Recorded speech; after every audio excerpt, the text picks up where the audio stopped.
Hey guys, here is the intro to the French Revolution.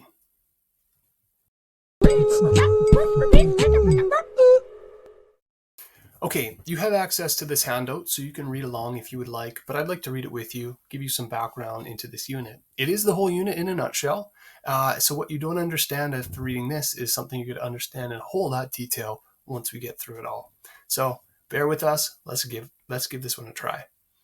All right, the French Revolution and Napoleon, History 10, Unit 3. In Europe, the status of a person was determined by the family one was born in, and nothing could be done to change the status of the person, regardless of how hard he or she worked. The upper classes and the wealthy enjoyed an easy life full of comfort. The poor suffered greatly and led a harsh life, and nothing much could be done to change this. Now, this is overly generic, but the essence is this. You often stayed in the social status that you lived in, and if you were wealthy, you had a better comfort in your life, and if you were poor, you had less. Now, that's just kind of common sense. That was medieval Europe, okay? We're going to look at France with that situation. Let's take a look. If you want to look at this as we read this next paragraph, it's a pie chart, and get your pie chart reading skills up to snuff here. In the history of France, the French Revolution covered the years 1789 to 1799, so like 10 years. In France, the society was divided into three classes known as estates. The first included the priests and religious leaders of the church, and they constituted 0.5% of the population. Another term for this is clergy, as you will hear. They are the religious leaders, bishops, and also priests and whatnot in French society, and their estate was called the First Estate. They controlled approximately 10% of the land in France and received great wealth from it. So they have a huge portion of land compared to their population percentage. The second estate consisted of the nobility, which was around 1.5% of the population. They owned a quarter of the land in France. So again, quite a large percentage of land to people ratio. And the third consisted around 98% of the population, and they were required to pay the taxes, the tithe to the church, to pay dues and work, provide their labor and what have you, which made their life very difficult. So the three estates were those. More on that later, but France was very much set in these three tiers or these three estates, and most people were in the third estate. Most.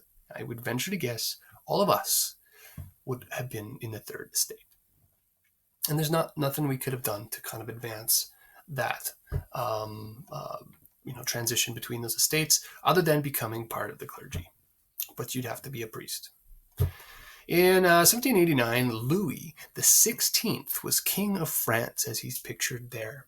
However, he did not know much about the third estate. His ignorance of the third estate, the commoners and the rest of the population, and the problems that they were facing in life. Now, at the time, France had gone through a very hard winter, which made it lose a lot of its crops, and the debt of France was also increasing because it had just, as you remember from last unit, supported who? The Americans in their revolution against Great Britain. Now, King Louis XVI decided to pay off the debts by taxing the first and second estates, which were exempt from paying taxes.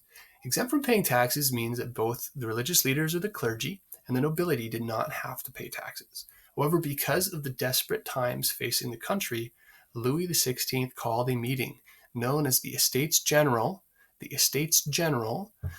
examine the issues of taxes so that they could help pay the debts of the country. You have a problem: drought, unrest, debt, the need for taxation. These are all things that are factors in the cause of the French Revolution.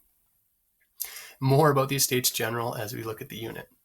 At that point in time, the Estates General had actually not met for over 175 years, and the kings had governed the country through men who were responsible only to them as an absolute kind of monarch.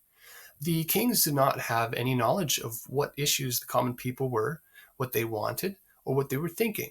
So when the Estates General was called, they began discussing how decisions should be made instead of discussing how to raise money on the issue of taxes. The third estate wanted all the estates to meet together to avoid closed sessions in which only the first two estates would make all the decisions. They also pushed for votes to be counted per person, not per class or estate. The estates did not agree how votes should be counted, by person or by order, so the Third Estate called themselves the National Assembly and swore that they would not disband until France had a new constitution. Let's unpack that a little bit. The Estates General was made up of a representation from three estates, or the three estates: the clergy, the nobility, and the common people. Okay, each of them could contribute a say in these matters to advise the king, essentially. More on this later, but the idea is that instead of coming together to discuss taxes, they ended up coming together to discuss representation. As we know, Enlightenment ideals are taking hold here. The people of France are no exception. In fact, France is a great hub of the Enlightenment. And as people are thinking, gee, we need to have our say, our input, our freedoms and liberties recognized, then things have to change. They can't stay the same. So the Estates General opened up that discussion, and we'll see what ends up happening. The Third Estate is denied. They called themselves the National Assembly, as it says here. And they would not disband until France had a new constitution. Sound familiar? All these new constitutions being written at this era. Discussions about the new constitution raised fears of unrest. Change is not necessarily good, which is why we call this a revolution or a revolt.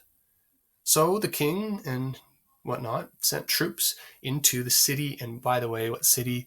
Well, this is France, so the city is Paris. The National Assembly was afraid that the troops were sent to stop them from finishing their work and making the necessary changes. Who's the National Assembly again? It was the Third Estate, the 98% of the French population who paid all of the taxes and whatnot. Okay. The movement of troops provoked the people to riot in order to protect the National Assembly, and on July 14th, 1789, mobs of people in Paris attacked the prison of Bastille to gain access to the weapons stored there. This day became known as the Bastille Day. It is the national holiday of the nation of France, just like July 1st is ours. In August 1789, so like a month later, the National Assembly published the Declaration of the Rights of Man as the first step to writing the Constitution. Human rights and liberties, these Enlightenment ideals in a document constructed by the National Assembly. Part of our unit of study for sure. All throughout France, people started to rise against the upper classes, and many violent acts were committed. At first, the First and Second Estates were not willing to give up all their wealth and special privileges. Violence continued to spread until the First and Second Estates were forced to agree and submit to the will of the people. The people being the majority of the people, which were the Third Estate or the commoners. Louis XVI was still king. However, his authority was limited and becoming more and more limited by the day. The National Assembly controlled France. The National Assembly made their ideas known on fraternity, liberty, and equality in the Declaration of Rights of Man. The property owned by the church and the nobility was taken away, and so were their special rights and privileges. The king and his family tried to escape later on as things got dire in June of 1791, but they were caught and they were forced to accept the demands requested of them. In 1792, the new assembly, called the National Convention, which became the new government of France, got rid of the monarchy completely, and they established France as a republic. They don't even need their king at that point. In January 1793, King Louis XVI then was beheaded. And the Reign of Terror begins shortly after that in September 1793 to 1794. It was a period of violence caused by opposing parties that wanted to take power. It was characterized by huge amounts of executions. When we think of the French Revolution, we think of heads rolling everywhere, largely because of that period of time called the Reign of Terror. People who had started looking out for freedom became actually tyrants who wanted to rule as they wished. And interestingly, people who wanted to share power became abusers of power during this time, when you have complete lawlessness or the law tied up in a few or one or two individuals, right? During that time, people did not agree with the ruler. During that time, people who did not agree with the rulers or whoever was in power were executed by a guillotine. I would show you how one works, but it would probably end up killing somebody. Okay. Even after the National Convention was overthrown and a new group called the Committee of Public Safety took power, still great numbers of people were guillotined even without a trial. You have this reign of fear. A more moderate group comes in eventually after them, known as the Directory, which we'll talk about. Another change in government.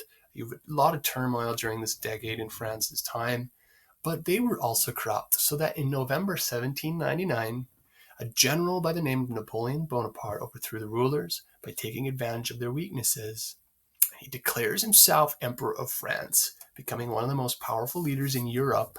And that's what takes us to 1815, because we have about 15, 16 years or so of Napoleon ruling France as self-proclaimed emperor. So there you have it in a nutshell. That is the overview for our unit. I hope you were able to pull out some key terms and concepts in this intro that we will be looking at in your chapter reading and in our review of the French Revolution.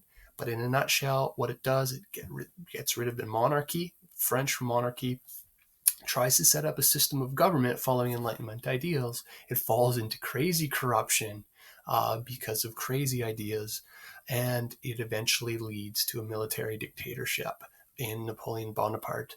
And this is France in an area of about whatever 20, 35 years or so. Okay, 25. Let me do my math. About 10, 15, so 25, right? Years or so of French government turmoil. And the whole question of how do people govern themselves? As France wants to look for change, can change happen? Can change happen relatively peacefully? Well, yes, it can. If we look back at the Glorious Revolution, it does. The Americans had to fight for their revolution, but it was not necessarily a long-lived fight before they got it. For the French, it's a different story, and I wonder sometimes if the French think, let's be like the British, let's be like the Americans, we'll get something quick and easy, we'll figure it out, and then we'll be set on a path of better governance. Interestingly enough, even after Napoleon, which his story eventually ends too, France is in a century-long situation of political kind of upheaval and whatnot, and they never established themselves the same way that the British and Americans tend to at around the same era in time. So there you are. That's the intro to the French Revolution and Napoleon. I hope you enjoyed that.